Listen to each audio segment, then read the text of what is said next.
സുഹൃത്തുക്കളെ, ചൗഹാൻ ഇപ്പോൾ നിൽക്കുന്നത് കാക്കോടി വോളിബോൾ കോർട്ടിലാണുള്ളത്. ഇവിടെ സ്ഥിരമായിട്ട് വൈകുന്നേരം ഈ പ്രദേശത്തുള്ള നല്ലവരായ വോളിബോൾ കളിക്കാർ ഇവിടുന്ന് കളിക്കുന്നതാണ്. അതിന് പുറമെ ഇവിടെ ഗംഭീരം വോളിബോൾ ടൂർണമെന്റ് നടത്തുന്നുണ്ട്. ബാക്കി വിശേഷങ്ങൾ ഇവരെ ആൾക്കാരോട് ചോദിക്കാം. വാ. വോളിബോൾ കളിക്കുന്ന ഈ പ്രദേശത്തെ കണ്ണൂർ ജില്ലയിലെയും കാസർഗോഡെയും കോഴിക്കോട് ജില്ലയിലെയും വയനാടിലെയും പ്രഗത്ഭ ടീമുകൾ പങ്കെടുക്കുന്നു. വോളിബോൾ ടൂർണമെന്റിന്റെ പ്രത്യേകത എന്ന് വെച്ചാൽ ലഹരിക്കെതിരായിട്ടാണ് ഇവിടെ വോളിബോൾ ടൂർണമെന്റ് നടക്കുന്നത്. മദ്യവും മയക്കുമരുന്നും കഞ്ചാവൊന്നുമല്ല നമ്മുടെ ലഹരി. 10-ാം തീയതി വൈകുന്നേരം 7 മണിക്കാണ് ഇവിടെ കളി തുടങ്ങുന്നത്. ഈ പ്രദേശത്തുള്ള എല്ലാവരും ഇവിടെ വന്ന് കളി കാണുക. ഇനി ആരും വരാണ്ടിക്കറെ, കൈവേദന, കാലുവേദന, ഇവിടെ വേദന മറ്റൊന്നും നിങ്ങൾ വരാണ്ടിക്കറ്.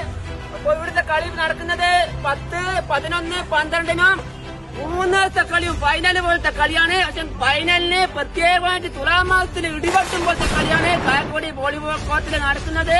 ഈ പ്രദേശത്തുള്ള എല്ലാവരും ഇങ്ങോട്ട് പോര്. ചൗഹാനും ഉണ്ടാവും. ഓക്കെ.